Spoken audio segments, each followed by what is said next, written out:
SAINT-JEAN-DE-LUZ, France, US.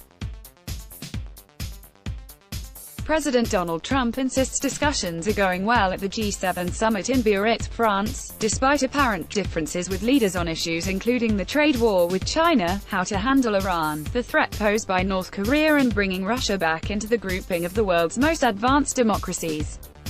Sunday morning, Trump appeared to be softening his stance on his trade war with China. "I have second thoughts about everything," when asked about the issue. Hours later, his press secretary Stephanie Grisham said the president's statement has been greatly misinterpreted. She added, President Trump responded in the affirmative because he regrets not raising tariffs on Chinese goods higher. The statement appears to be the White House's attempt to control the message. Trump often emphasizes that he is the only American leader that can take on China, and is betting that his aggressive stance will help him win support from his base as he vies for re-election in 2020.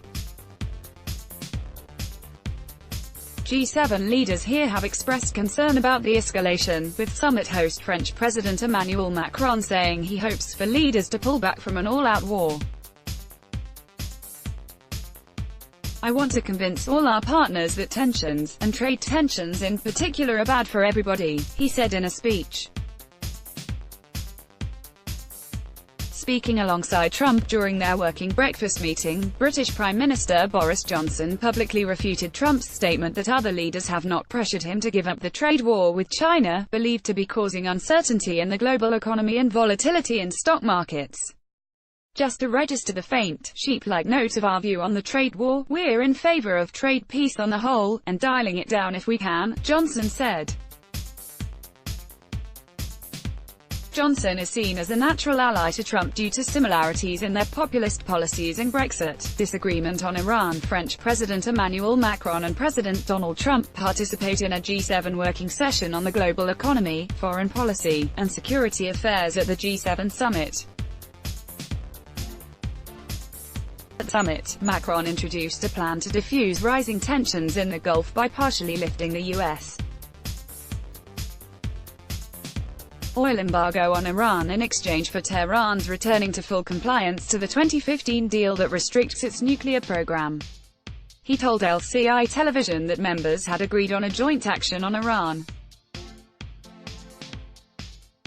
When asked whether he supports Macron to deliver the message to Tehran on behalf of G7 countries, Trump said, "No, I haven't discussed that." Trump continues to resist pressure from G7 counterparts to rejoin the nuclear pact with Iran, a deal that's considered a signature achievement of the Obama administration. He abandoned the deal last year and slapped crippling sanctions on Tehran.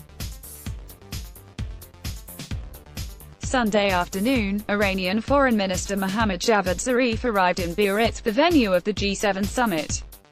A senior French official said that Macron invited him in an effort to ease tensions. Trump declined to comment on Zarif's arrival. Bringing Russia back. Trump said that bringing Russia back into the G7 is a work in progress. "We have a number of people that would like to see Russia back," he said, but would not mention who they were. No decision was made, Trump said. U.S. Treasury Secretary Steven Mnuchin walks to a working breakfast at the G7 summit in Biarritz, France, August 25, 2019. Treasury Secretary Steve Mnuchin underscored the importance to include Russia. "There are areas of the world that we have shared interests that are important," he said. In 2014, G8 members suspended Russian membership over the annexation of Crimea, a territory part of Ukraine which Moscow still now occupies. Macron has stressed that readmitting Russia into the G7 without resolving the Ukraine crisis would underscore the weakness of the grouping. "It would be a strategic error for us and the consecration of this age of impunity," he said. Earlier this week, Germany and Britain also rejected the idea of inviting Russia back into the group. On Saturday, Donald Tusk, who as President of the European Council represents the European Union's 28 member states, said there are more reasons now for Moscow's exclusion, including Russian provocation on the Azov Sea, an apparent reference to the detention of Ukrainian sailors last year. The EU and the United States have imposed sanctions on Russia over its role in the Ukraine conflict. North Korea U.S. President Donald Trump, right, and Japanese Prime Minister Shinzo Abe attend a bilateral meeting at the G7 summit in Biarritz, France, August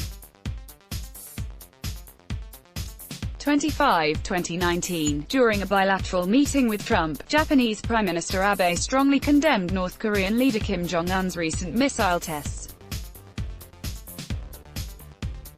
"Our position is very clear," Abe said through a translator. The launch of short-range ballistic missiles by North Korea clearly violates UN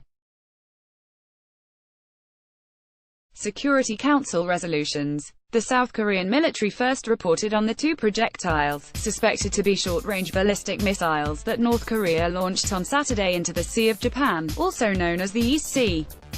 The launch is the seventh carried out since North Korea ended a 17-month hiatus on testing at the end of July.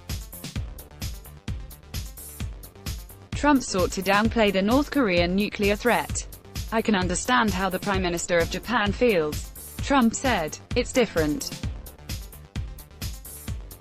But, I mean, I can understand that fully." Trump said he is not happy about the test but did not consider it a violation. He said that the North Korean leader is not the only one testing those missiles. "We're in the world of missiles, whether you like it or not," said Trump. "Let's block ads. Why?